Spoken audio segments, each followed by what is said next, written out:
तो चलिए हम बात कर रहे थे दंत रोग की। दंत रोग में नेक्स्ट डिजीज है दंत पुप्पुट और शोषिर।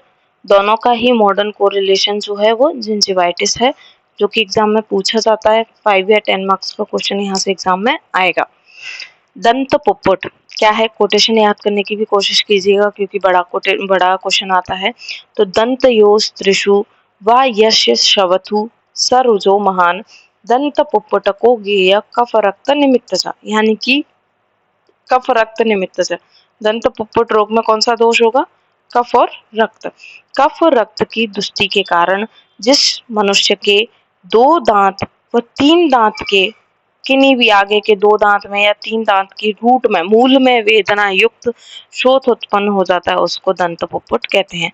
यानी कि दांत के कोई 2 दांत 3 दांत या सारे दांत सभी के अगर मूल में वेदना युक्त अगर शोथ उत्पन्न हो रहा है उसको हम दंत पुप्पुट कहते हैं, जो कि कफ और रक्त के कारण होगा।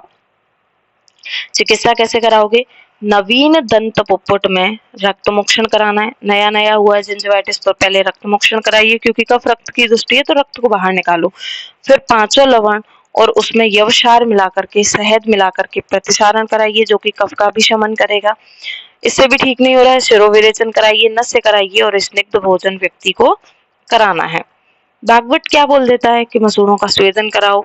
अगर जरूरत पड़ रही है, दूषित रक्त है, मांस दूषित हो गया है, शोथ ज्यादा है तो छेदन वेदन लेखन चिकित्सा कराओ। और कराने के बाद उस पर प्रतिसारण करना है। मुलैठी का, सज्जीसार का, सैंधव लवण के, कपड़छान चूर्ण का आप प्रतिसारण कर सकते हो। उसी तरीके से नेक्स्ट आता है शोषिर। अब एक चीज आपको याद रखनी है, शोषिर में दोष होता है जो कि दंत पुप्पुट में होगा, यानी कि कफ और रक्त। लेकिन महाशोषिर पूछा जाए तो महान जिसमें तीनों दोष आ जाते हैं। महाशोषिर सन्निपातज होगा और असाध्य होता है, तो ध्यान रखिएगा। शोषिर महाशोषिर दंत मूलगत व्याधि है, लेकिन शोषिर में दोष है कफ रक्त और महाशोषिर में है सन्निपातज। शोषिर का लक्षण क्या रहेगा, इसका भी कोरिलेशन जिंजिवाइटिस ही रहेगा।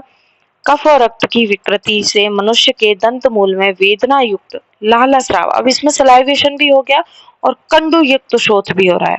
ठीक है, वेदना तो यहाँ भी हो रही थी, वेदना तो यहाँ भी हो रही थी और इसमें क्या हो रहा है, वेदना तो यहाँ भी हो रही थी लेकिन शोषिर के अंदर कंडु भी होगी और सलाइवेशन भी होगा। ठीक है, उसको हम कहते हैं शोषिर। और चिकित्सा कैसे करनी है, रक्त श्रावण कराइए यानी कि रक्त मोक्षण कराइए। उसके बाद लोद्र है, रसांजन है, मधु, इनका लेप करा सकते हैं। और शीरी वृक्ष स्तंभन का काम करेंगे, जो रक्त निकल रहा है उसको रोकने का। ठीक है, और जो व्रण बना है उसकी हीलिंग का भी काम करेंगे, तो उससे गंडूश करवा सकते हैं।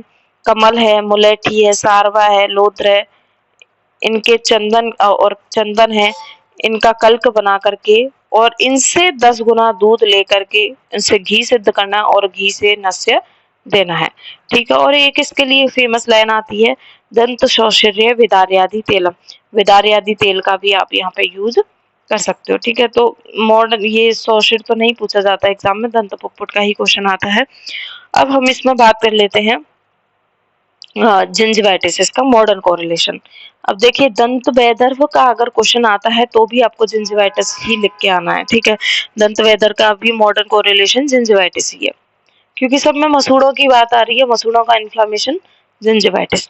तो gingivitis is the inflammation of gums characterized by redness, swelling and tendency to bleeding. अगर मसूड़ों में रेडनेस है, स्वेलिंग है और उनसे अगर ब्लड आ रहा है, इसका मतलब क्या है, मसूड़ों का क्या हुआ है, इन्फ्लामेशन हुआ है, जिसको हम जिंजिवाइटिस कहते हैं। और ये क्या है, नॉन डिस्ट्रक्टिव पेरिडोडोंटल डिजीज है, यानी कि दांतों का डिस्ट्रक्शन इसमें नहीं होगा, नॉन डिस्ट्रक्टिव है। जिंजिवाइटिस जो है आगे जा करके ये पेरियोडोंटिस में जो है कन्वर्ट हो सकता है। यानी कि आप ये कह दो कि पेरियोडोंटाइटिस की शुरुआती जो स्टेज है वो क्या है, जिंजिवाइटिस। यानी कि पेशेंट को जिंजिवाइटिस है तो उसको आगे जाकर के पेरियोडोंटाइटिस भी हो सकता है। क्लियर है, आगे पढ़ेंगे पेरियोडोंटाइटिस डिजीज भी पढ़ेंगे, तो ये हो सकता है। इसका क्लासिफिकेशन बात करें तो 2 टाइप का होगा, dental plaque including gingival disease और non plaque induced dental plaque यानी कि जिसमें प्लाक का फॉर्मेशन हो और जिसमें प्लाक का फॉर्मेशन ना हो। क्लियर। तो gingivitis associated with plaque only, जिसमें प्लाक बना, केवल प्लाक ही बना। Gingivitis disease modified by systematic factors, किसी अदर बॉडी के फैक्टर की वजह से इन्फेक्शन हुआ है जिंजिवाइटिस का, तो किसी मेडिकेशन की वजह से जिंजिवाइटिस हुआ है, या माल न्यूट्रिशन के कारण भी बच्चों के अंदर जिंजिवाइटिस हो सकता है, मसूड़ों का इन्फेक्शन हो सकता है, इन्फ्लामेशन हो सकता है, तो वो सारी आती हैं इंड्यूस्ड में, जो किसी कारण की वजह से इंड्यूस हुआ, कि प्लाक बना उसकी वजह से जिंजिवाइटिस हुआ गया, या बॉडी की कोई और डिजीज थी, कोई और सिस्टमेटिक फैक्टर था, उसकी वजह से मसूड़ों का इन्फेक्शन हो गया, इन्फ्लामेशन हो गया, या किसी मेडिकेशन की वजह से या माल न्यूट्रिशन की वजह से। ठीक है, अब आता है जिसमें प्लाक का कोई रोल नहीं है, किसी बैक्टीरिया की वजह से हुआ, जैसे कि gingival disease of specific bacterial origin, viral origin, fungal origin, genetic origin, या किसी ट्रॉमा की वजह से हुआ, या किसी फॉरेन बॉडी रिएक्शन की वजह से, यानी कि जिसमें बाहर का कोई कारण हो, बैक्टीरिया, वायरस, कोई फॉरेन बॉडी, वो कोई कारण हो, उसमें वो आएगा नॉन प्लाक इंड्यूस के अंदर। क्लियर।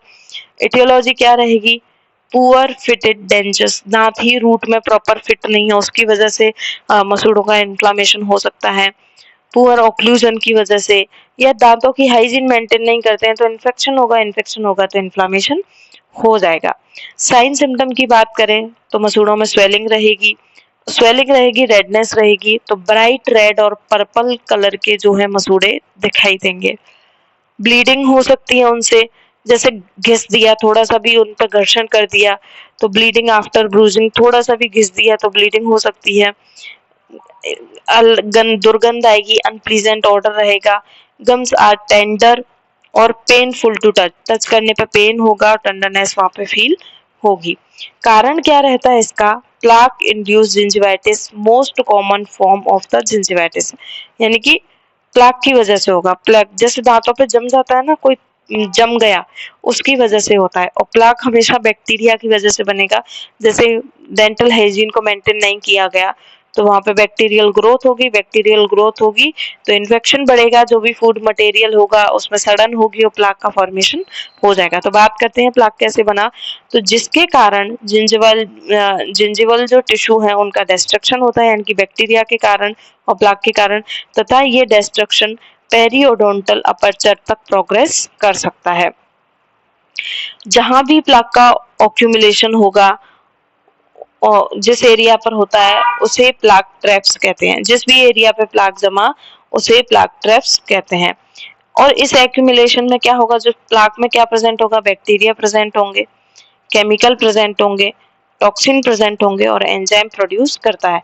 तो जो एक्यूमुलेशन जो प्लाक बना है उसमें बैक्टीरिया प्रेजेंट है, वो बैक्टीरिया केमिकल प्रोड्यूस करेंगे, टॉक्सिन प्रोड्यूस करेंगे, एंजाइम प्रोड्यूस करते हैं, जिसकी वजह से क्या होता है, जो गम जो टिश्यू है उसके अंदर इन्फ्लामेशन बढ़ जाता है, क्योंकि बैक्टीरिया ग्रोथ वहां पे होने लग गई और बैक्टीरिया ने केमिकल, टॉक्सिन, एंजाइम सिक्रीट किए, और ये एंजाइम जो सिक्रीट हुए उनसे वहां पे इन्फ्लामेशन बढ़ना शुरू हो गया।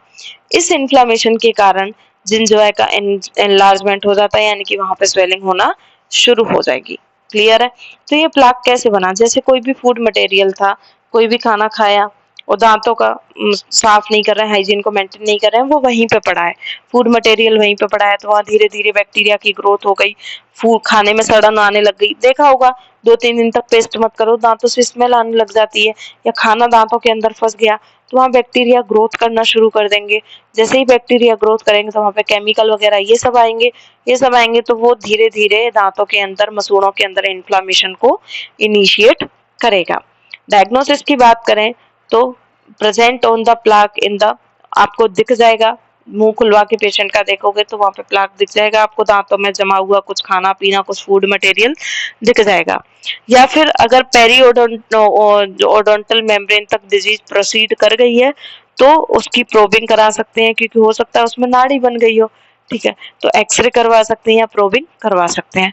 ट्रीटमेंट कैसे करेंगे, सबसे पहला है कि जो प्लाक बना है उसको रिमूव कीजिए, तो उसके लिए क्या करना है, reduction of oral bacteria by antibacterial mouth wash, जैसे हाइड्रोजन पेरोक्साइड है उसका माउथ वॉश यूज करेंगे तो उससे क्या होगा, जो भी बैक्टीरियल ग्रोथ हो रही है वो सारे डिस्ट्रॉय हो जाएंगे। स्केलिंग करवानी है, अगर रूट तक पहुंच गए तो रूट प्लानिंग करवानी है, क्यूरेटेज करवा सकते हैं, इनसे क्या रहेगा, हेल्प रहेगी उस प्लाक को रिमूव करने में। इन्फ्लामेशन हो रहा है उसके लिए NSAIDs दे सकते हैं, आइबुप्रोफेन है, डाइक्लोफेनाक है। और अगर दांत है उसकी ग्रोथ जो है मिसलाइंड हो गई है तो उसको हमें ट्रीट करना है। इन्फ्लामेशन की वजह से प्लाक बढ़ रहा है तो उसको ट्रीट करना है। प्रिवेंशन के लिए क्या कर सकते हैं, सबसे बेटर क्योर है प्रिवेंशन। तो रेगुलर हाइजीन मेंटेन करके रखनी है, ब्रश करना है, फ्लॉसिंग करनी है और कैल्शियम प्रॉपर लेना है जिससे दांतों में और कोई डिस्टर्बेंस ना हो ग्रोथ में, और उस समय कैल्शियम सप्लीमेंट प्रॉपर लेने हैं।